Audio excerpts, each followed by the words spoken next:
Serious? What are some of the most bizarre and unexplainable disappearances that you know about? Brazil. 2012. Aparecida do Norte, a city famous for a giant Catholic temple. An elderly Catholic couple was in town as tourists. They went shopping for souvenirs and the husband waited in line to pay for items. As his wife waited outside, when he left the store, she had vanished. Fast forward, he called his family, which lived in another state. Police, church, investigators. No one has ever found one single clue to what happened to her. Cameras, cars, phone calls, hotels, nothing. As if she was lifted to sky in the blink of an eye.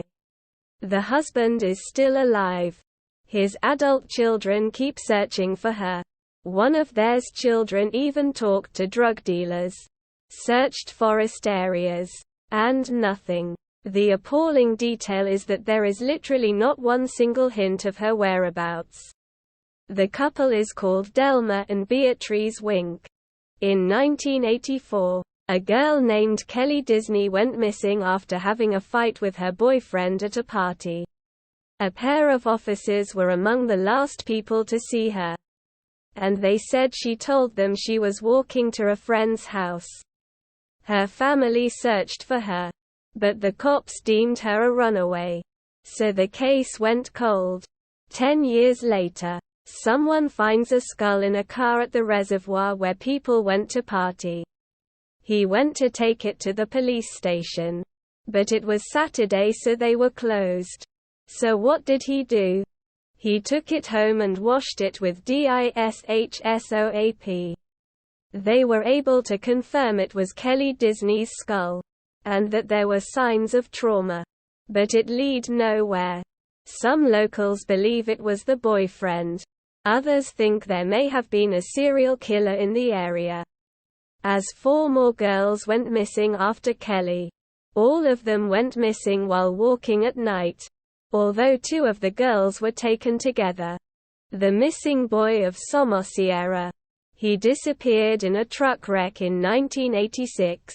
You can still see traces of the accident on Google Maps.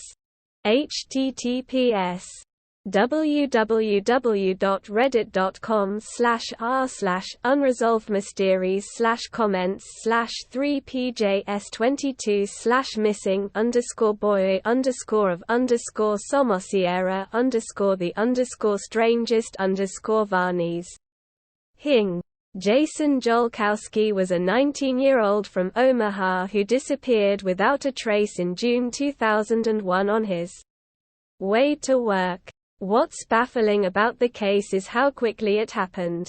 He was called into work at a fast food restaurant for an unplanned shift. Took a shower. Started walking to a high school a few blocks away to meet a coworker who offered him a ride.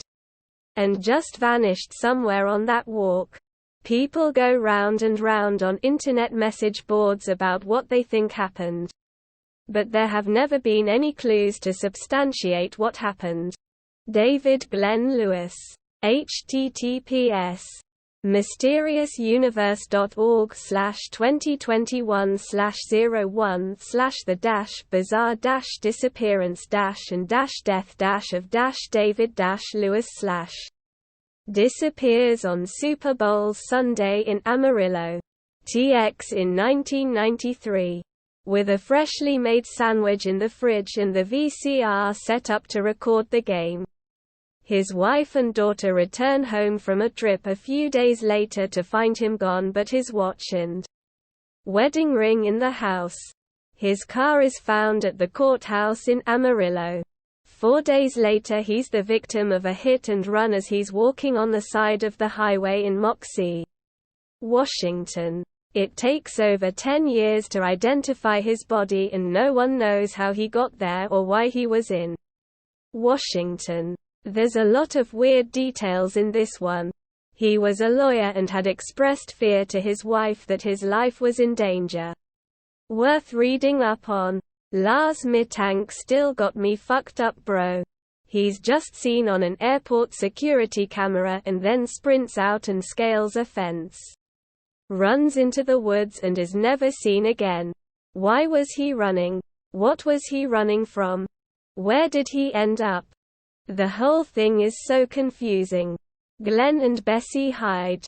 https en.wikipedia.org/wiki/disappearance_and_Bessie_Hyde #. Text equals Glenn %20 and %20 Bessie %20 Hyde %20 were known %20 to %20 accomplish %20 this %20 feet.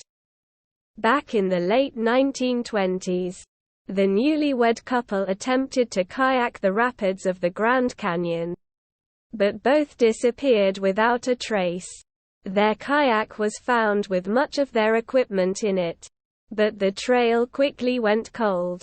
50 years later, a kayaking guide was taking a group of tourists down the Colorado River and told them about the disappearance of the Hydes. An older woman in the group chimed in, claiming to be Bessie, and describing in detail how Glenn had been abusive, and so she killed him. But she later recanted the story. A couple decades later, another woman known for rafting the Grand Canyon passed away, and her friends found the Hyde's marriage certificate among her belongings, leading to speculation that the late guide may have actually been Bessie under another name. Despite these theories and speculation, the case remains unsolved. There's a podcast called National Park After Dark that discusses all kinds of deaths, disappearances, and other such events in national parks around the world, and I would highly recommend their episode on this case.